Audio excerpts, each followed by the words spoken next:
Meus irmãos, eu convido-os a abrirem as suas Bíblias no texto de Lucas, capítulo 6, versículos 37 e 38. Nós leremos o texto novamente. Lucas 6, 37 e 38, eu creio que será projetado aqui na tela também. A palavra do Senhor diz assim: Não julgueis e não sereis julgados. Não condeneis e não sereis condenados. Perdoai e sereis perdoados. Dai e dar-se-vos-á.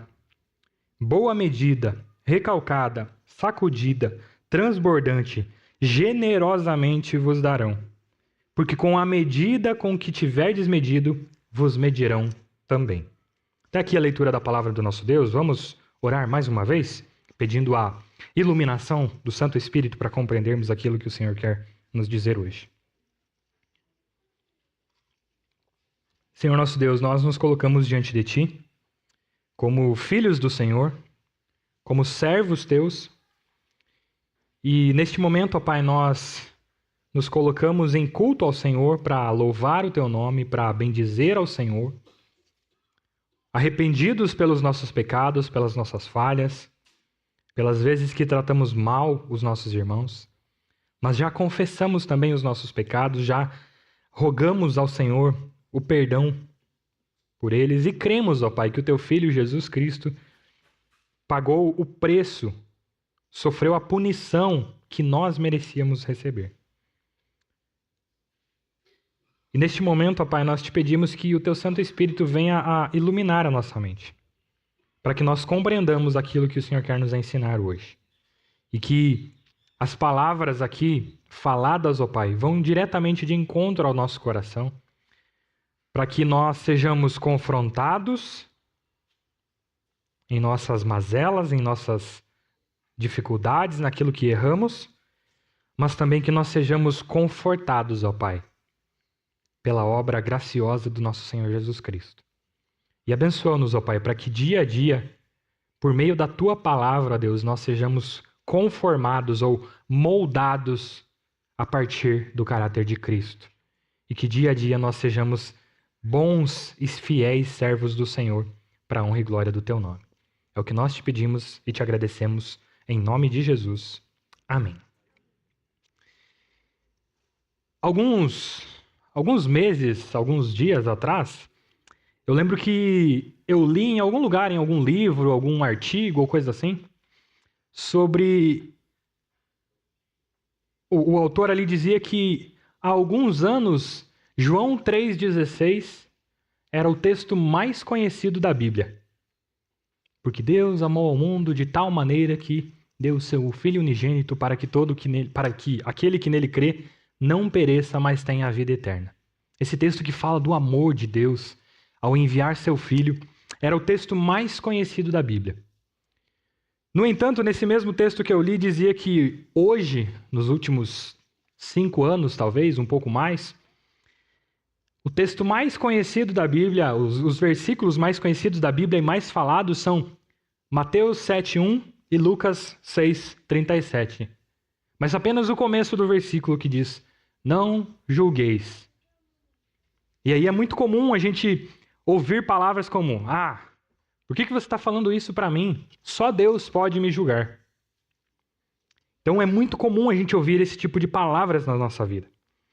E aí, como a maioria das distorções de textos bíblicos, ao olhar para esse texto, novamente isso acontece ao entender que o contexto aqui é ignorado por muitas vezes. As pessoas falam, não julgue ninguém, isso é um papel só do Senhor. E aí ignoram todo o contexto da passagem. E a pergunta que surge então, olhando para esse texto, será que Deus proíbe todo e qualquer tipo de julgamento? Será que julgamentos são errados, são pecaminosos? Será que fazer julgamentos é um pecado? Essa passagem aqui, ela pode nos apresentar um direcionamento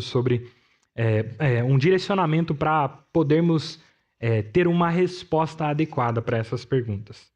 Portanto, nessa mensagem, meu propósito é dar um direcionamento sobre como devemos lidar com os julgamentos. E isso partindo do texto bíblico. Como lidar com os julgamentos. Diante disso, então, o tema do sermão é um padrão amoroso de julgamento. Um padrão amoroso de julgamento. A passagem que nós lemos, ela se encontra dentro de uma seção um pouco maior do livro de Lucas, que parte do versículo 20 até o versículo 42, onde o Senhor Jesus está ensinando ali os seus discípulos, trazendo exortações a eles. E tem uma seção menor ainda dentro dessa, que parte do versículo 27 até o 42, onde ele trata em relação ao amor aos inimigos, dos versículos 27 e 28. Depois, dos versículos 29 a 30, ele fala sobre a renúncia à resistência. Depois, no versículo 31, ele traz então uma regra de ouro, se assim podemos dizer, que ele diz: como quereis que os homens vos façam, assim fazei-o vós também. E aí, dos versículos 32 a 34, o texto que foi exposto na semana passada, nós vemos uma comparação que o Senhor Jesus traz aqui com os pecadores. Ele diz: se vocês amam os que vos amam, muito bem, os pecadores fazem isso também. Se vocês fazem bem a quem vos faz o bem, os pecadores também fazem isso. Se vocês emprestam àqueles que vocês esperam receber algo, receber de volta, vocês não fazem nada demais, porque os pecadores também fazem exatamente assim. Mas aí no versículo 35 ele faz uma distinção disso. Ele apresenta aqui uma característica peculiar ou particular dos cristãos. E essa característica é apresentada por meio de algumas ordens, onde ele diz: amai os vossos inimigos, fazei o bem e emprestai sem esperar algo em troca, sem esperar nenhuma paga. Essa é uma característica do cristão. Ele ama até mesmo aqueles que os odeiam. Ele faz o bem até àqueles que não fazem o bem a eles. E eles emprestam até mesmo àqueles que eles sabem de que não podem os pagar, ou não irão apenas. Essa é uma característica dos cristãos. E no final do versículo 35 ele apresenta então uma promessa, uma espécie de promessa aqui de galardão, de bênção e também de filiação ao Senhor. E aí do versículo 36 ele faz como que uma introdução aos versículos da passagem de hoje, onde ele faz um chamado à compaixão, um chamado à misericórdia. Ele diz: sede misericordiosos, como também é misericordioso o vosso Pai. E a partir, então, da passagem, do versículo 37 e 38, depois disso, o Senhor Jesus encerra essa sessão trazendo a conhecida aqui parábola do cego que guia outro cego para ilustrar isso. E então, como eu disse, a pergunta que nós nos fazemos é: como lidar com os julgamentos? Como nós lidamos com os julgamentos? Como lidar com os julgamentos? Em primeiro lugar, seja misericordioso. Isso nós vemos na grande parte do versículo 37, onde ele diz: não julgueis e não sereis julgados. Não condeneis e não sereis condenados. Aqui nós vemos uma repreensão do Senhor Jesus à prática da impiedade nos julgamentos. Uma repreensão ao ser rápido, acelerado para fazer qualquer tipo de julgamento, fazer de forma precipitada. E aqui, diante dessa repreensão à forma precipitada de fazer julgamentos, o Senhor Jesus diz com uma forma que muito enfática, é como se ele dissesse assim: parem de uma vez de fazer julgamentos precipitados. Parem de uma vez por todas de fazer isso. É como se ele dissesse: basta, chega de julgamentos. Parem de uma vez por todas de condenar uns aos outros. E aí, é importante nós entendermos que na jornada cristã há questões em que há concordância entre os crentes. Que a Bíblia é muito clara ao dizer algumas situações. Como, por exemplo, mentir é pecado? A Bíblia é muito específica e direta ao dizer que sim, isso é pecado. Que tirar a vida de outra pessoa, que assassinar é um pecado? A Bíblia diz que isso claramente, enfaticamente é um pecado. No entanto, há algumas coisas que a Bíblia não apresenta um direcionamento tão claro, tão explícito.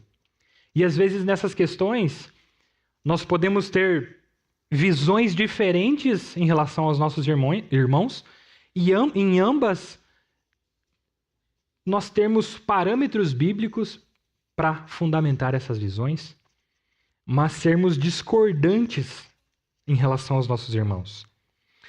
E aí é nesse sentido que o Senhor Jesus vem trazer essa exortação, para que naquilo que você discorda do seu irmão e é fundamentado biblicamente, não é apenas algo da sua cabeça, nisso vocês devem parar de fazer julgamentos, parar de trazer condenação aos seus irmãos. E em relação, como eu disse, por exemplo, aqui, em relação a coisas que a Bíblia é muito clara, em relação à salvação unicamente pela graça, independente de qualquer feito da nossa parte.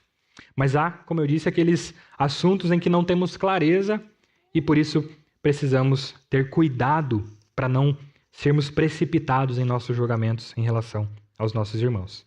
E pensando nesse tipo de assunto, Paulo dá uns direcionamentos bastante interessantes. Lá na carta aos Romanos, no capítulo 14, Paulo gasta longos versículos para tratar sobre isso. Ele diz: acolhei ao que é débil na fé, não porém para discutir opiniões, não para isso. E ele diz, um crê que tudo pode comer, mas o débil ou fraco na fé, ou novo na fé, quem sabe, ele come legumes. E aí ele diz, quem come não despreze o que não come, e o que não come não julgue o que come, porque Deus o acolheu. Aqui nós vemos Paulo trazendo a ideia de coisas que não há concordância. Um tem uma visão, o outro tem outra, e aí um julga o outro despreza o um, e aí eles ficam nessas dificuldades. E aí Paulo diz, quem és tu que julgas o servo alheio?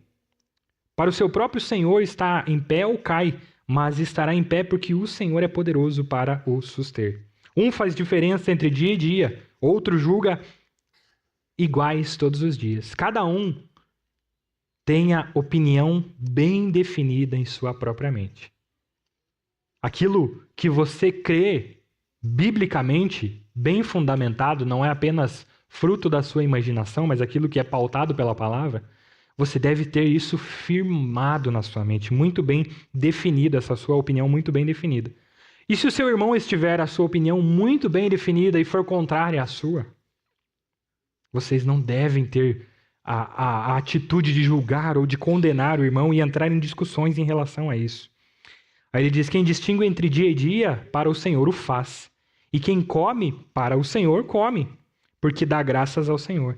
E quem não come, para o Senhor também faz. Não come e dá graças a Deus por isso. Porque nenhum de vós vive para si mesmo, nem morre para si mesmo. Porque se vivemos para o Senhor, vivemos. Se morremos, para o Senhor, morremos. Quer pois vivamos, quer pois morramos, somos do Senhor. Foi precisamente para esse fim que Cristo morreu e ressurgiu para ser tanto Senhor de mortos como de vivos. E aí ele diz, tu, porém, por que julgas a teu irmão? E tu, por que desprezas o teu? Pois todos compareceremos perante o tribunal de Deus. Como está escrito, por minha vida, diz o Senhor, diante de mim, se dobrará todo o joelho e toda a língua dará louvores a Deus. Assim, pois, cada um de nós dará contas de si mesmo a Deus. E aí, Paulo ainda continua nesse assunto, ele diz, não nos julguemos mais uns aos outros. Pelo contrário, tomai o propósito de não pôr tropeço ou escândalo ao vosso irmão. Portanto, se você tem a sua opinião muito bem definida, que é contrária à opinião do seu irmão, não use isso como um motivo para vocês discutirem e degladiarem entre si, e condenarem o irmão ou trazerem pedra de tropeço para o irmão, mas sejam misericordiosos para com os seus irmãos. Por isso a exortação aqui do Senhor Jesus, no texto de Lucas, é para que não sejamos rápidos, acelerados em acusar aos nossos irmãos, mas para que sejamos misericordiosos. E a sequência do texto, como eu disse, apresenta a parábola do cego que guia outro cego. E no final dela, no versículo 42, nós vemos o Senhor dizendo que quem pratica esses julgamentos apressados e imprudentes é um hipócrita. São palavras do próprio Senhor Jesus e palavras fortes. Ele diz, vocês são hipócritas. Mas note que no final ele diz assim, tira primeiro a trave do teu olho para então tirar a farpa ou o argueiro do olho do teu irmão. E com isso nós vemos que o Senhor Jesus não está meramente proibindo todo e qualquer tipo de julgamento, mas sim a prática impiedosa de fazê-lo, a prática imprudente de fazê-lo. Tanto que o que o Senhor Jesus está querendo dizer é que antes de você querer corrigir um irmão, que às vezes pode estar tropeçando e não ser algo pautado pela palavra, que ao invés de você condená-lo, de você julgá-lo, que você corrija a sua vida, que você ande firmado nos caminhos do Senhor para então poder corrigir ao seu irmão. Ele está, como eu disse, o Senhor Jesus quer dizer é que antes que alguém corrija o outro, corrija a si mesmo. E quando for corrigir a seu irmão, deve fazê-lo com amor e com misericórdia. E aí eu pergunto, você lembra da definição de misericórdia que eu conversei aqui com as crianças? Misericórdia é não punir alguém como ela merece ser punida. Não punir alguém como ele merece ser punido. Por isso, nós precisamos ter isso sempre em mente quando nos depararmos com situações de possíveis julgamentos, onde é necessário fazer algum tipo de julgamento. Mas precisamos nos lembrar que não podemos fazê-lo de qualquer forma, e sim exercendo misericórdia, sendo amorosos. E para isso, nós precisamos nos lembrar de algo muito importante. Nós precisamos nos lembrar de quem está proferindo essas palavras. É o próprio Senhor Jesus.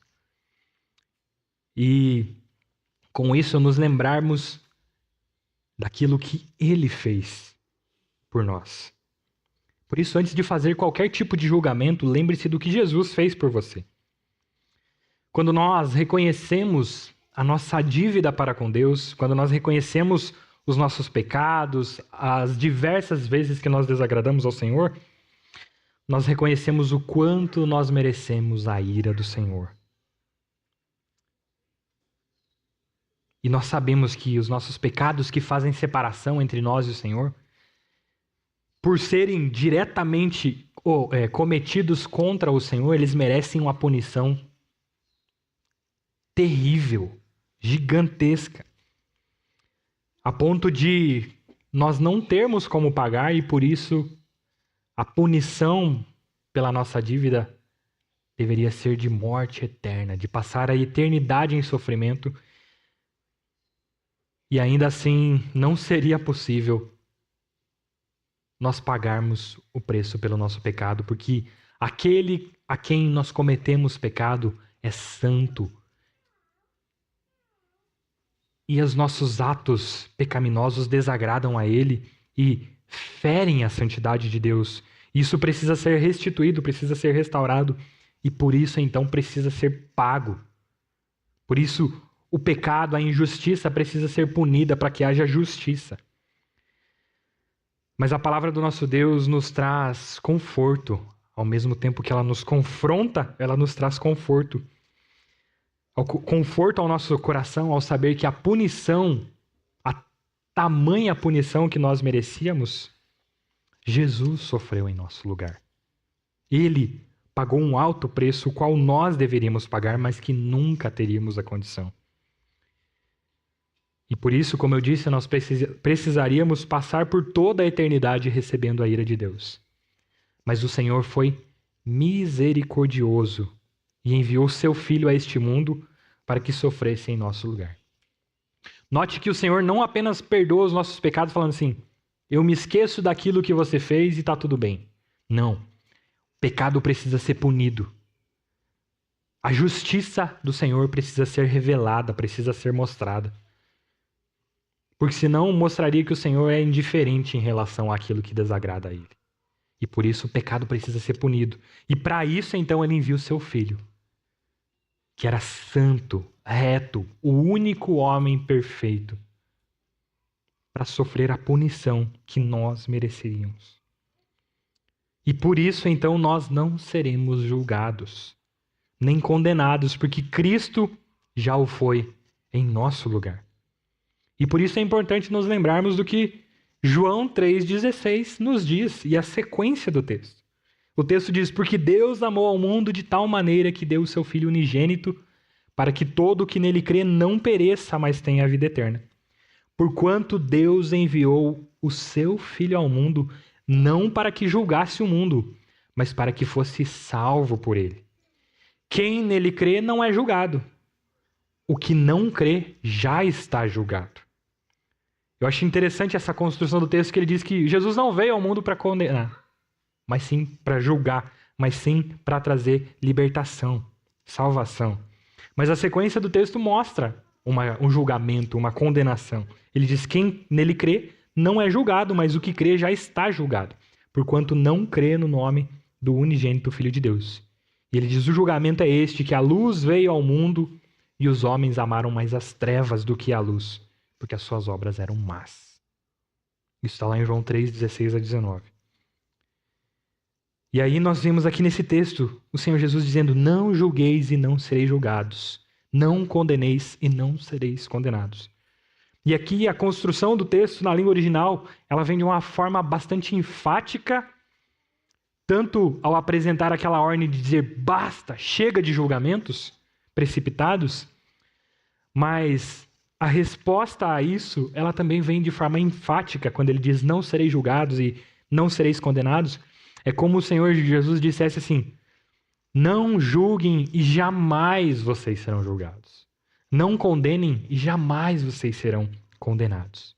Por isso, seja misericordioso em relação aos julgamentos, às condenações, seguindo sempre o exemplo de Cristo, olhando para a forma como que o Senhor nos tratou em relação aos nossos pecados, àquilo que nós merecíamos. E aí a pergunta que eu faço novamente é: como lidamos com julgamentos? Em primeiro lugar, seja misericordioso. Mas em segundo lugar, a partir do final do versículo 37 até o versículo 38, seja gracioso. Em primeiro lugar, seja misericordioso, mas em segundo lugar, seja gracioso. E aqui, o Senhor Jesus diz: perdoai e serei perdoados. Dai e dar-se-vos-á. E aí vem a sequência do texto que eu pretendo abordar mais a seguir. Mas nessa primeira expressão, nessas duas primeiras expressões, há uma exortação à prática da bondade, à prática da generosidade. Como as primeiras ordens lá no início são, em sua forma negativa, não façam isso, não façam aquilo, não julguem, não condenem. Agora ele traz uma exortação afirmativa, ou positiva. Ele diz: perdoem e vocês serão perdoados. Deem aos outros e será dado a vocês. O Senhor Jesus está trazendo essa exortação aqui à prática da bondade, perdoando e sendo generosos. E aqui há uma ideia de continuidade, há uma ideia de perdoar aos outros continuamente, constantemente, de sermos generosos, graciosos para com os nossos irmãos de forma constante.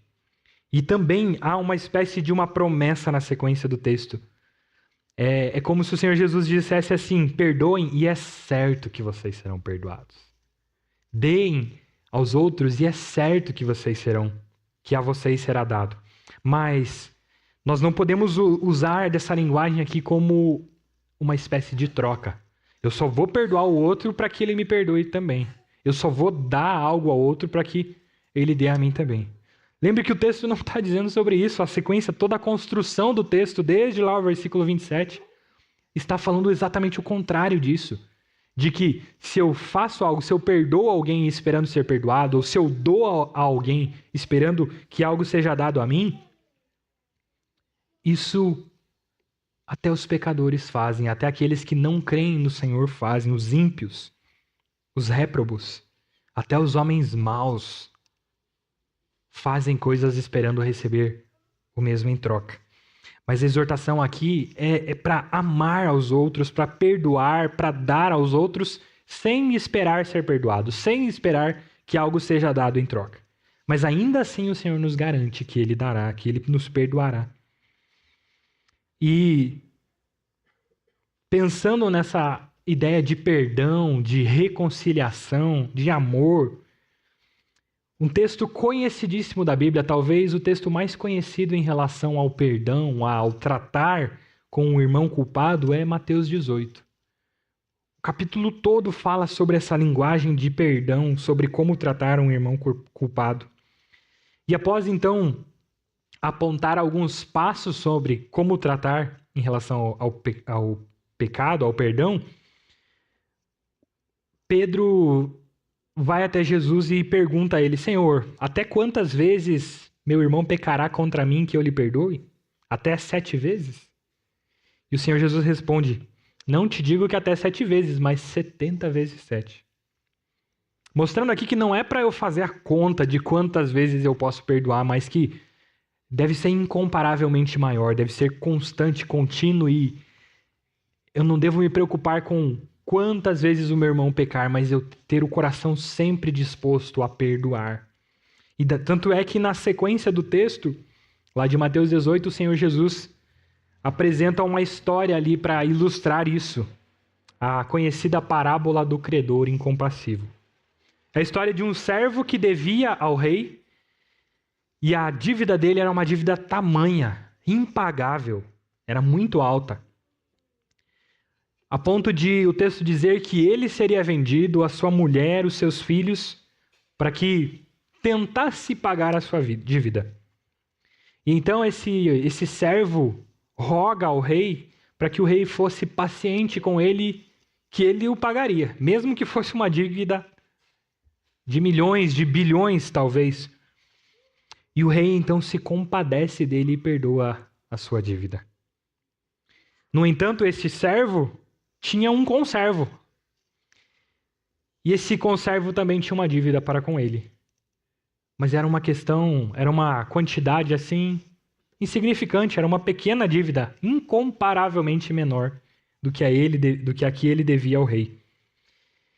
E então ele não age com a mesma compaixão, não age com o mesmo amor, com a mesma misericórdia, com a mesma longanimidade para com este homem. E o lança na prisão. Aí então o rei fica sabendo disso e chama este servo para conversar, e ele chama ele de mau. Ele diz que ele é malvado, porque ele fora perdoado de sua imensa dívida, mas não teve a mesma compaixão com o seu conservo, que tinha uma dívida muito menor. E diante disso o rei então o lança na prisão até que ele pague a sua dívida. Isso tudo ilustra a maldade do nosso coração, a dureza do nosso coração, o quanto nós somos lentos em perdoar, mas rápidos em trazer julgamento, trazer condenação aos nossos irmãos. E aí é importante nós lembrarmos que tantas e tantas vezes nós falhamos. A gente olha para o irmão que fez alguma coisa errada e fala: olha lá, ó, tá pecando de novo, tá desagradando ao Senhor. Mas aí quando é na sua vez, fala: não, mas foi só uma vez, não tem problema. Eu me arrependo, eu confesso ao Senhor e está tudo certo. Mas o que a palavra do Senhor quer nos exortar aqui, quer nos trazer, é que nós precisamos ser o contrário. Nós precisamos ser lentos, desacelerados em culpar, em trazer condenação aos nossos irmãos. Mas sempre prontos, sempre dispostos a perdoar, a exercitar misericórdia e também graça. Como eu disse, isso ilustra a maldade e a falta de compaixão do nosso coração, quando nós não perdoamos aos nossos irmãos. Sendo que nós fomos perdoados de tamanha dívida para com Deus. No entanto, nós somos exortados à prática da bondade, perdoando e sendo generosos para com os nossos irmãos. Isso significa que nós precisamos demonstrar graça. E aí, eu pergunto, vocês lembram também da definição aqui, conversada com as crianças e até bem apresentada pelo Josh, sobre o que é graça? Se misericórdia é não punir alguém como ele merece ser punido, graça então é dar a alguém aquilo que ele não merece. Dar um presente que ele não merece receber. Eu gostaria que você guardasse muito bem essas duas expressões no seu coração: misericórdia e graça.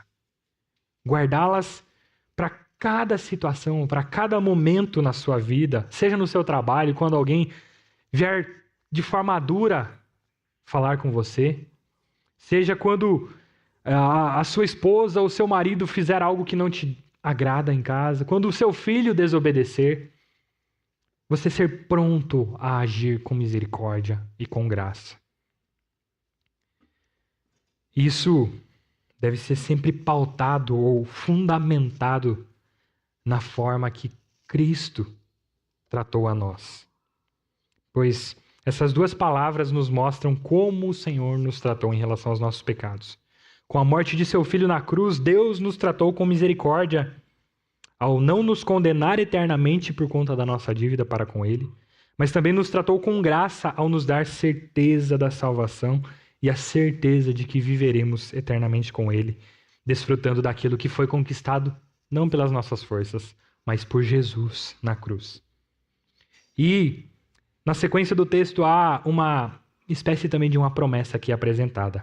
A sequência do versículo 38 diz: boa medida, recalcada, sacudida, transbordante, generosamente vos darão.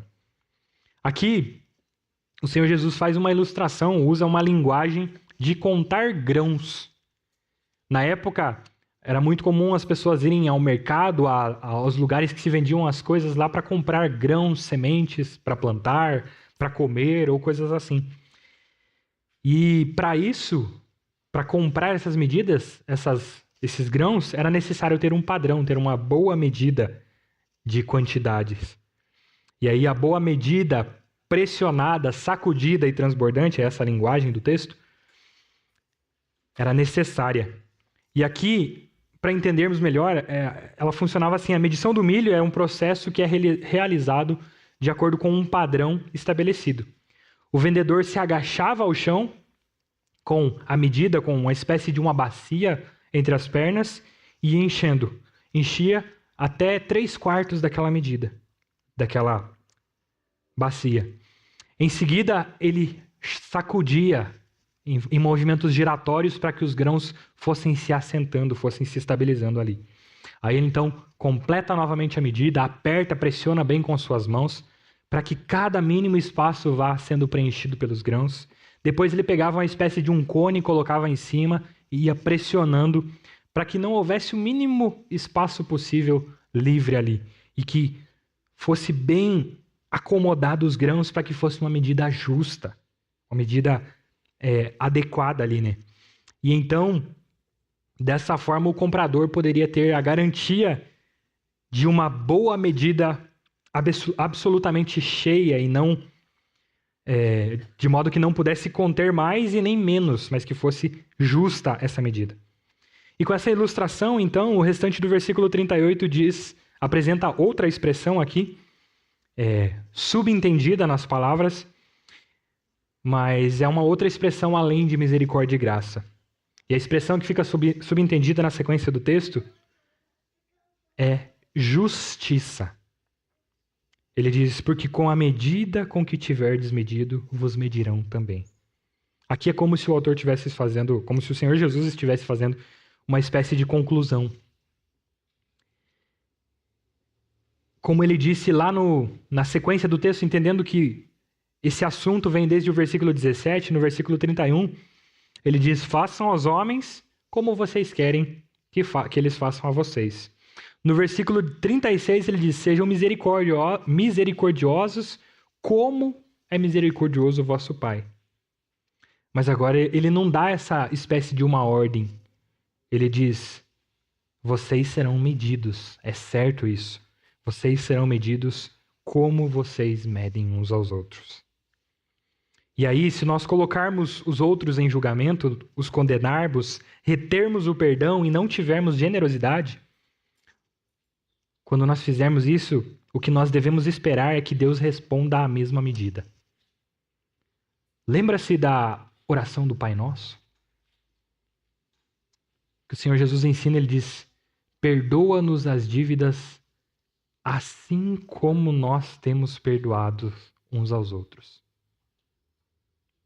aqui é um padrão de justiça. E eu gostaria que você refletisse sobre isso, se você acha que você poderia se colocar diante de Deus e pedir para que Deus fizesse justiça em relação aos seus pecados. Em relação a Deus, a sua dívida para com Deus, você prefere ser tratado com misericórdia e graça ou com justiça?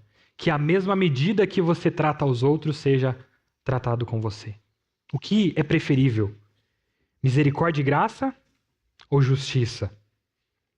E aí, aquela fala que muitas pessoas falam aí neste mundo é: só Deus pode me julgar. Você acha que é adequado dizer isso? Só Deus pode me julgar. Isso não traz assombro ao seu coração? Principalmente porque nós precisamos nos lembrar aqui de uma passagem que fala claramente a respeito disso. Hebreus 10, 30 e 31 diz assim: ora, nós conhecemos aquele que diz: a mim pertence a vingança, eu retribuirei. E outra vez diz: o Senhor julgará o seu povo. E o autor aos Hebreus conclui esse versículo dizendo: horrível coisa é cair nas mãos do Deus vivo.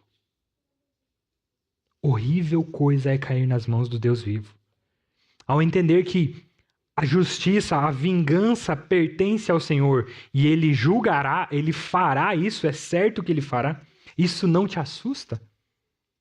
Por saber que o Senhor é justo e que todo pecado cometido receberá a sua devida punição.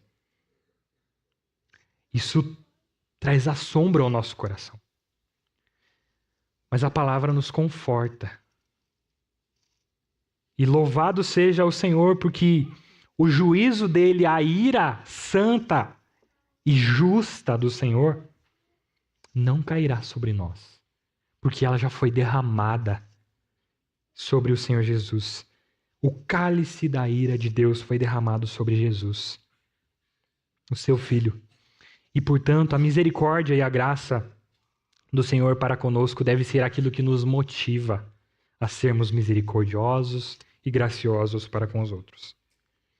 Concluindo aqui, meus irmãos, eu gostaria que você saísse daqui hoje com essas duas palavras em mente, tanto que eu repeti tanto justamente para que você guarde essas palavras sempre no coração e que a cada situação da sua vida você se lembre delas. Misericórdia e graça.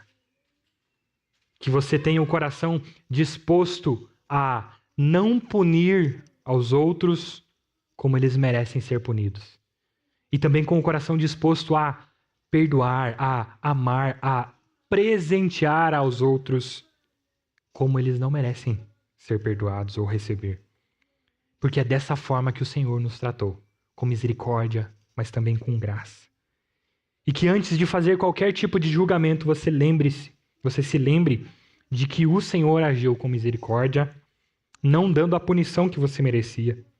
E que o Senhor também agiu com graça, dando o maior dos presentes que a gente poderia receber, o qual nós não merecemos. E que isso tudo te motive a viver cada dia seguindo o exemplo do nosso Senhor.